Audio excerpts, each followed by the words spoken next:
Shalom saudaraku yang dikasihi Tuhan. Saya percaya semua dalam kabar baik, kabar sukacita, kabar yang dahsyat. Amin. Puji nama Tuhan. Hari ini kita belajar bersama-sama firman Tuhan yang terambil di dalam Injil Lukas 16 ayat 19 sampai 31. Tetapi kita hanya baca beberapa ayat saja. Demikian firman Tuhan. Ada seorang kaya yang selalu berpakaian jubah ungu dan kain halus, dan setiap hari bersukaria dalam kemewahan. Dan ada seorang pengemis bernama Lazarus, badannya penuh dengan borok, berbaring dekat pintu rumah orang kaya itu, dan ingin menghilangkan laparnya dengan apa yang jatuh dari meja orang kaya itu.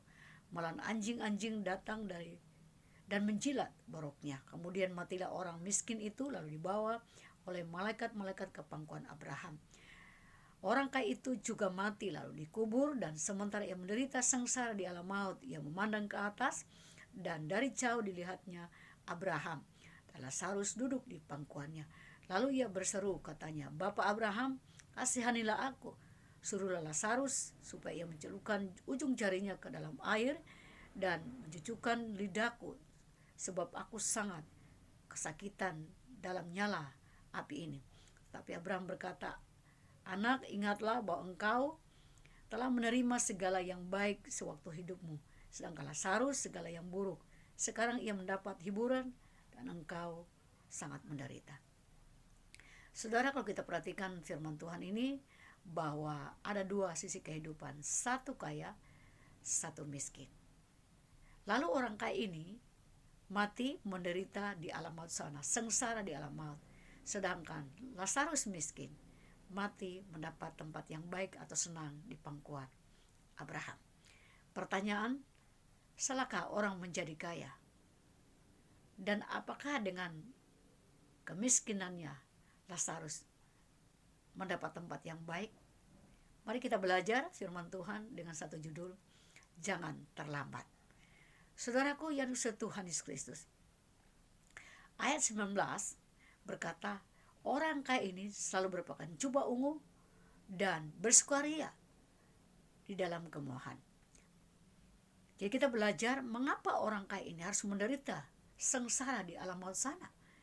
Yang pertama adalah orang kaya ini menghabiskan harta atau kekayaan yang dipercayakan Tuhan kepadanya untuk memuaskan untuk keinginannya sendiri. Menghabiskan harta benda yang berpusat kepada dirinya sendiri. Dengan kata lain, disalahgunakan apa yang dimilikinya. Kekayaan yang Tuhan percayakan baginya disalahgunakan. Nah, saudaraku yang dikasihi Tuhan Kristus, kalau kita lihat di dalam Injil Lukas 12 ayat 34 berkata, karena di mana hartamu berada, di situ hatimu berada. Orang kaya ini hatinya hanya terpaut kepada hartanya, tidak kepada sumber yang memberi berkat. Jadi disalahgunakan apa yang Tuhan percayakan bagi dia. Kekayaan, harta benda yang dipercayakan bagi dia disalahgunakan. Nah, saudaraku yang dikasihi Tuhan Kristus, kalau kita lihat di dalam Injil Lukas 18 ayat 18, di sana juga ada seorang kaya yang sukar masuk surga. Why? Orang kaya ini datang kepada Tuhan berkata, apa yang saya harus lakukan supaya saya mendapat kehidupan kekal, hidup kekal? Tuhan berkata, harus lakukan perintah Tuhan. Di antara lain adalah jangan berzina, jangan mencuri, jangan menjadi saksi dusta, dan harus menghormati orang tua. Orang kaya ini ngomong bahwa saya sudah lakukan. Tuhan berkata, kalau begitu, apa yang ada padamu sekarang jual, lalu kemudian bagikan kepada orang miskin. Nah, saudaraku yang dikasihi Tuhan Kristus, lalu kemudian orang kaya ini jadi sedih. Karena apa? Hatinya melekat kepada hartanya. Jadi saudara yang dikasihi Tuhan, ini poin yang pertama. Orang kaya ini mendapat kesengsaraan di alam maut sana karena harta benda yang dimilikinya dihabiskan berfoya-foya untuk memuaskan kepada dirinya sendiri. Yang kedua, mengapa orang kaya ini menderita di sana, di alam maut sana. Yang kedua, karena dia tidak memiliki kepedulian bagi sesamanya. Di ayat 21 Injil Lukas 16 berkata, dan ingin menghilangkan laparnya dengan apa yang jatuh dari meja orang kaya itu. Bayangkan orang kaya ini mengetahui bahwa melihat si Lazarus ini membutuhkan makanan, dia tidak memberi. Malah Lazarus, dia hanya mengambil makanan yang jatuh dari meja orang kaya itu. Betapa sedihnya untuk hal ini. Saudaraku yang dikasihi oleh Tuhan Kristus, bukankah di dalam Galatia 6 ayat 2 berkata, bertolong-tolonglah menanggung bebanmu.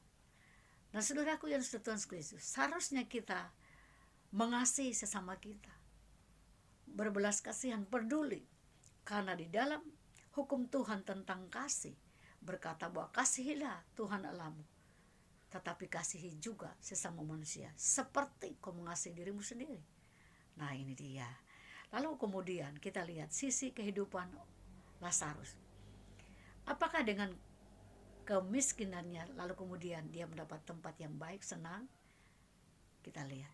Saudaraku yang dikasihi Tuhan, di ayat 21 berkata bahwa menghilangkan atau untuk dia mau memakan, karena dia menghilangkan laparnya, dia harus menunggu apa yang jatuh dari meja orang kaya itu.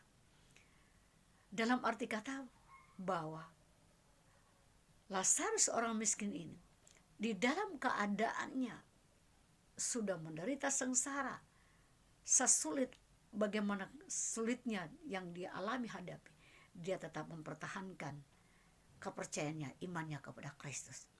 Jadi dalam kondisi seperti itu, dia tidak berdosa, dia tidak melakukan dosa. Seperti dia tidak mencuri, dia tidak merampok, ada tidak tinggalkan Tuhan. Dengan kata lain, dia tidak lepaskan imannya kepada Kristus. Kita tahu di luar sana ada banyak orang yang melepaskan imannya kepada Kristus gara-gara harta. Ada banyak orang yang jual Tuhan Yesus gara-gara kekayaan. Ada banyak orang yang melakukan dosa gara-gara kebutuhan hidup. Tetapi kita lihat sesungguhnya Lazarus dalam keadaannya seperti itu, dalam keadaan yang sudah menderita sengsara, dia tetap bertahan di dalam imannya kepada Kristus. Di dalam Ibrani 10 ayat 35 berkata demikian. Sebab itu janganlah kamu lepaskan kepercayaanmu, karena besar upah yang menantinya. Saudaraku yang dikasihi Tuhan, jadi kita lihat di sini Lazarus di dalam keadaannya, di dalam bebannya, di dalam sulitnya dia tidak lepaskan imannya kepada Kristus. Dia tidak melakukan dosa untuk memenuhi kebutuhannya, untuk memenuhi apa yang menjadi keperluannya saat itu. Dia tidak membuat sesuatu hal yang bertentangan dengan Kristus. Kalau kita lihat dalam Ibrani 10 yang tadi di ayat 34 berkata, memang kamu telah turut mengambil bagian di dalam penderitaan orang-orang hukuman, dan ketika harta kamu dirampas, kamu menerima hal itu dengan sukacita. Saudaraku yang Tuhan Kristus, jadi mari kita benar-benar memperhatikan hidup kita dalam keadaan sesulit apapun juga. Jangan lepaskan imanmu kepada Tuhan. Amin. Saya tahu dalam keadaan ini, saat ini adalah keadaan yang sulit. Kita berdiam di rumah, aktivitas kita sangat terbatas. Padahal kita harus bekerja, berusaha untuk memenuhi kebutuhan kita. Tapi satu hal kita tahu bahwa dalam keadaan ini Allah tetap peduli. Oleh sebab itu jangan lepaskan kepercayaanmu. Nah, bagaimana supaya kita tidak terlambat? Apapun yang kau miliki, mari gunakan dengan baik. Salurkan kepada sasarannya. Yang kedua, harus memiliki kepedulian kepada kita, kepada sesama kita. Yang ketiga adalah, sesulit bagaimana kondisimu, jangan lepaskan imanmu kepada Kristus. Pertahankan sampai Tuhan datang pada kali yang kedua. Amin. Tuhan Yesus memberkati. Haleluya. Amin. Mari kita berdoa. Bapa Sorgawi, meteraikan firman-Mu dalam kehidupan kami, supaya kami tidak terlambat untuk hidup kesempatan yang Tuhan berikan. Haleluya. Amin. Tuhan memberkati. Shalom.